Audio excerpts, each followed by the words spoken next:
Melissa here from Southern Maryland Vegan Events, and before we get started, I just want to double check and make sure this is recording because I'm always paranoid about doing these things on my own because I always mess everything up. So bear with me. Thank you, and it's good to see you. If you haven't seen my other fall holiday video yet that I just did, it's on a holiday favorite dish of mine. I said there, and because it was the first one of the season, that I hope that you all had a nice and safe and healthy summer, and I hope that you and your family are doing well, and I know everything is just all up in the air, so I just want to wish that again and just hope that everybody is staying safe and healthy. So with that said, we are here into fall, and I'm so happy to be doing this again. I'm so thankful for the opportunity. So I'm really grateful to Town of Leonardtown for doing this and for having me do this. So I am going to do some soups, some fall soups, because fall wasn't wasting any time in getting here, so I don't want to waste any time in talking about one of my favorite things. And actually it could be 95 degrees and I'm eating soup. I love it. So I want to talk about that, and I want to share with you because it's one of those things where it's so versatile, and especially when it comes to plant-based or vegan eating, it just is, it's a staple because there are so many different things that you can do, and you're getting all kinds of protein and iron and vitamins and nutrients and all kinds of wonderful things that, especially going into, you know, flu and cold season and all that stuff, this is just really good for you food that really helps boost the immune system, I believe, as well. And there's always more information. I encourage everyone, I think I say this in every video, please check out Physicians Committee for Responsible Medicine. That is PCRM. So for anything medical, science, and nutrition, they are the go-to, and I just encourage everyone to check them out. So anyway, I'm gonna put this down before I accidentally bump the off button, which I probably did. I think we're good. Okay, all right. So when it comes to soups, not just fall soups, there are so many staples to have on hand in which you can then just kind of create everything, whether or not you have a recipe. And that's what I do a lot of the time, or I'll see a recipe and look at different ways I can add to it, do my own thing, get creative with it, depending on, you know, especially what you have in the pantry already or what you have in the fridge or the freezer already. So there are so many ways to create really, really awesome soups. And the main thing is, if you don't have one already, invest in a slow cooker or a crock pot, especially one of the larger ones, because you will get your money's worth. And these are just, it's the best way, I think, to make a meal, because you can just dump in all the ingredients in the morning, go about your day, and have this going all day long, and you know, your meal, your dinner is ready. And you can make a lot. I usually double and triple everything anyway, so that I can either then have leftovers the next day or freeze it, or whatever the case is. I don't like to make a dish just for one meal because usually they're too good for just one meal anyway. So let's get started. There's a lot of stuff right here, and I just want to cover some of this is just a small snapshot of pantry staples to have that I just always keep all of this stuff, because you can use it anytime and create anything with it. So some of the main things to always have are, you know, your grains, your whole wheat grains, things like that, your quinoas, your barleys, your sprouted lentils, your brown rices, things like that, which really add a nice base. Obviously you can add potatoes. We're going to be doing potatoes today as well. And then of course your beans and your legumes and all of that from the can. And they don't have to be, they could be from the bag or from the bulk section, which is fantastic, especially at the Good Earth here in Leonardtown. But really have this stuff on hand, because you can bulk up and add to any soup or do anything with these. And I always just have a bunch of cans on hand anyway, just for convenience and saving time if I don't have time to cook them raw anyway. But you know, your chickpeas, your garbanzo beans, your white beans, any white kidney beans, the white northern, the great northern beans, excuse me, the pinto beans, lentils in the can as well. As far as all of your other ingredients to really add the flavoring, definitely have just regular tomato soup. Plain old tomato soup is a great staple. The cans of the diced, or the big cans of the diced chunked tomatoes are always great to have on hand. Always have some fresh lemon juice. If you don't have lemons, I always keep a jar of this in the pantry because it's just straight up fresh lemon juice, but it is good to have no matter what, because sometimes you don't always get a chance to get the fresh lemons anyway. So always have that. Your soy sauces or your tamaris are great for making bases. Pesto, obviously, the dairy-free vegan pestos pre-made. If you don't have a chance to make it at home, in my other fall video, I do a recipe that makes fresh homemade pesto, so check that out because it's super simple and really good. But if you don't have a chance to make it, grab a pre-made jar already. These are found everywhere that don't have cheese in them, and they taste just as great and you won't miss it, I promise you. Oh, I forgot your couscous is another great staple, along with like your rices and quinoas and stuff like that to add. I make a lot of soups with couscous as well. It's fantastic. Obviously, you need lots of vegetable broth. You can make your own, which I encourage doing too. I do that every now and then as well, but if I don't have a chance, I always just have this on hand anyway. Your low sodium, straight up vegetable broth and vegetable stock. Always have that too. You can also do a creamy or a cream based sauce or broth for your soup as well. And that is simply just taking like a cup of cashews, soaking them in boiling water for about 30 minutes, dumping them into a blender, adding about a cup of non-dairy milk. I like to use oat milk, and about, I don't know, a couple of tablespoons of nutritional yeast and some garlic powder, some salt, ground pepper, and blend that up, and that makes a real nice creamy, almost like an Alfredo sauce. I use that as an Alfredo base all the time, but I also use it in soup. So you can make like a white lasagna soup, which is really good too. So definitely keep that stuff in mind. Before I forget, speaking of a white or of a lasagna soup, one of my all-time favorite soup recipe blogs or web pages, websites is rabbitandwolves.com. Rabbit and Wolves. They are, she's phenomenal. All of her recipes are just incredible, but definitely check out her soups. I make her soups all the time. There's a French onion chowder that I just cannot live without. So check it out because it's so good. And she uses a lot of just these staples all the time. And it really goes to show what you can do with, you know, a select few ingredients and really make incredible stuff. So, and the whole family will love it, and you won't miss the meat, I promise you. And if you want to add that meaty texture, that meaty flavor, you can always get the Gardein crumbles, you can get the Beyond Meat crumbles, the chickenless tenders, all that stuff. I think I have some in my freezer, and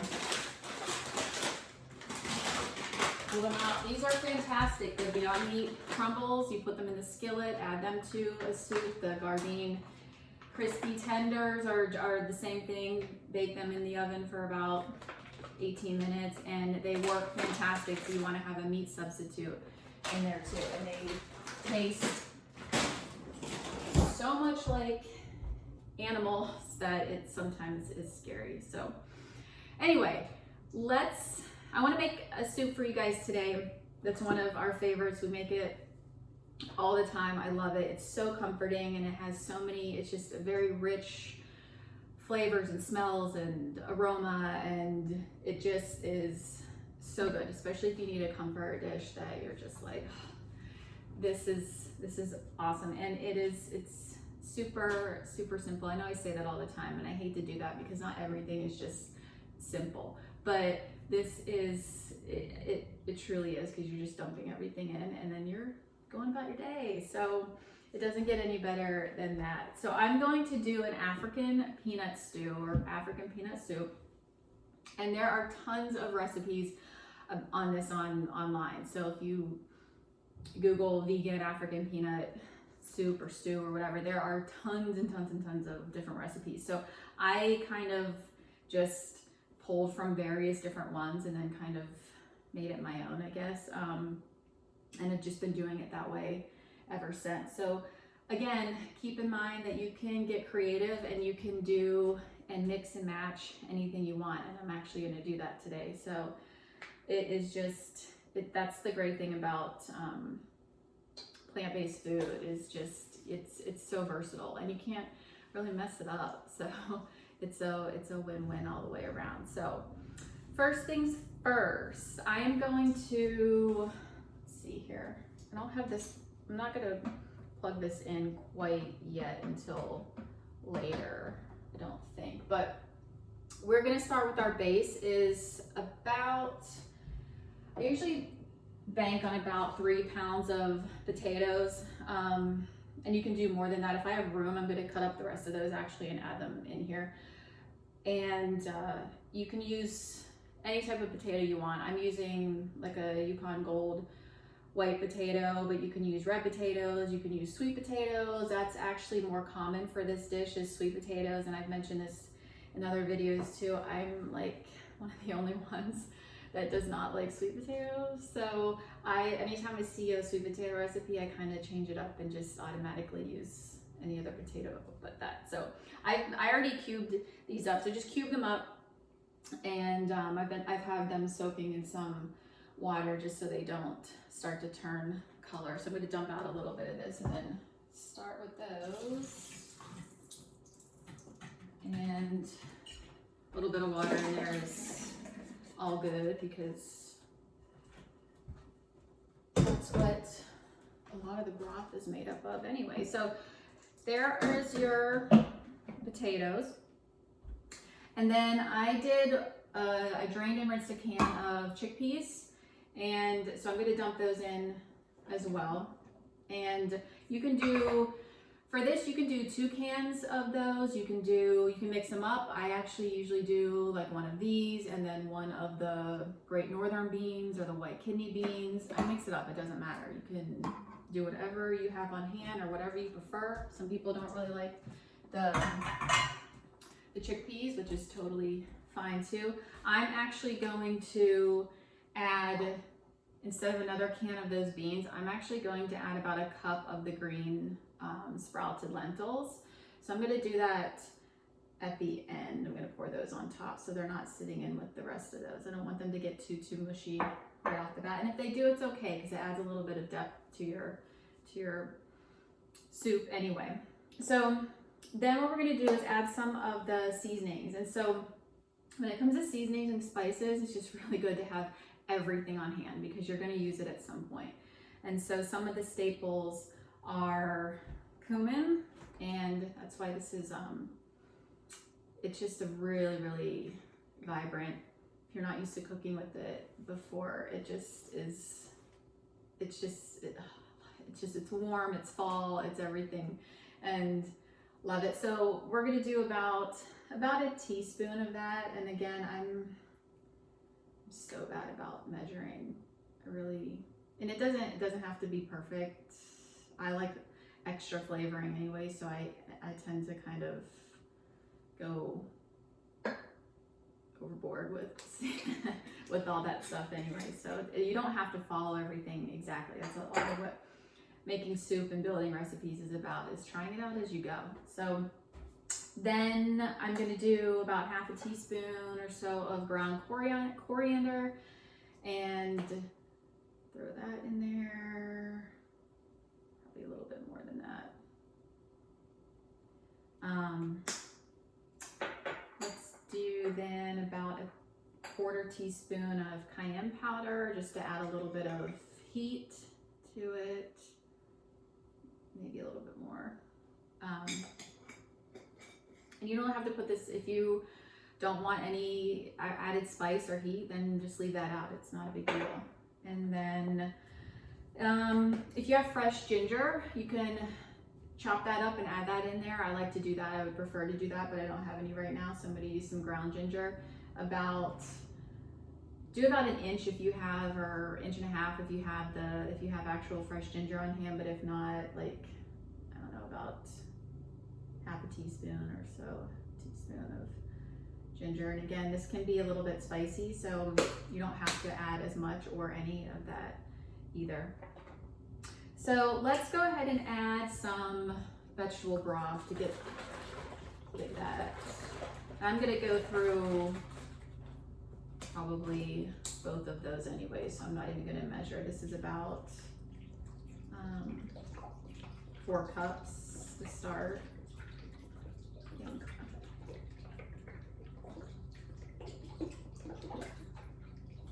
Pour that in there.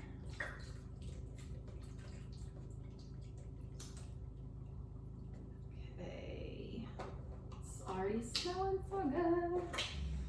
And then make sure I'm still recording for you guys. I get to talking and then I lose track, so I'll try and speed it up. So then we're gonna do about, if you have tomatoes on hand, that's what I always recommend, you know, using as much fresh as possible if you have it. So I actually have a bunch of tomatoes that I wanna use up anyway. So I'm starting out with 1 chopped tomato, and I'm gonna add those just roughly chopped in there as well. I'll probably, if I have room, I may go back and add another one in there too. So then, and then if you don't have them, always add one of these cans of the, you know, the diced or tomatoes that it's already in the juices. So you can do that too. So then I'm gonna add a 15-ounce can of the just straight up tomato sauce in there.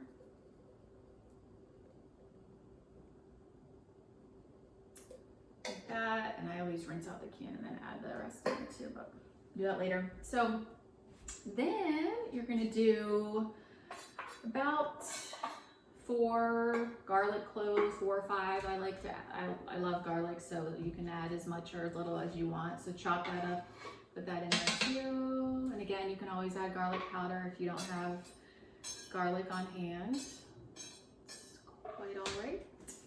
So then we're gonna do, this is my favorite part, about, what was it? I think usually do about 1/2 cup of just regular smooth peanut butter. 1/2 cup or so. And again, it doesn't have to be perfectly measured out. If you want to, by all means, especially if you're just starting out with experimenting with cooking different ways, you know, measure it out, and then you get a feel for things too, and then sooner than later you'll be able to just kind of eyeball stuff. I'm always extra generous with things because I like extra flavoring. So then one chop up white or yellow onion, it doesn't matter. I just chop that up, diced up onion, and then I think we are pretty much good to go except for the green lentils. So I'm just gonna add a cup of the green lentils, and that is pretty much full. So I'm hoping to get the rest of those tomatoes in there because or the rest of those potatoes in there because I really want to use those up, but we'll see. What I may do is, once we have 1 serving of this, like 1 evening meal of this, maybe go back and then roughly cook those and then add them the next day, and then to the rest of the broth and everything, and then you can always do that too. So we're pretty much good to go. So I'm going to then, after, you know, give that a good stir. And like I said, this is pretty much full. You can always add, I'm big on adding extra salt and ground pepper just to get extra flavoring in there. Even though I'm trying to cut back on salt too. It's so hard.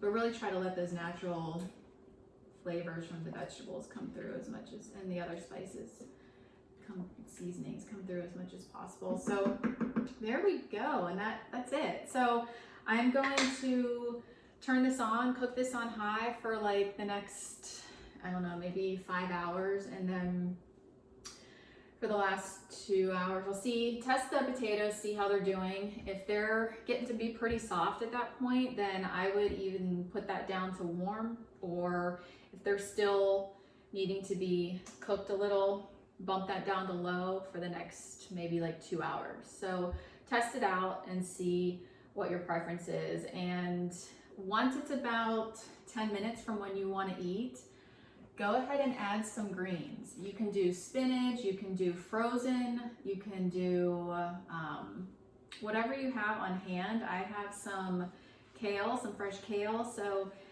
about 10 minutes before we're ready to have dinner, I'm gonna chop that up, add that to it, let that kind of soften up a little bit in there. And then you have a nice green vegetable added in there too for extra vitamins and goodness. So add that in there and then you're good to go. And if you can, you know, definitely try and save some for the next day, or even, I think what I'm actually going to do is go ahead and put this in the fridge for tomorrow and let this kind of marinate overnight, and start cooking tomorrow, because it really makes all the flavors come together that much more. So I think that's what we might do.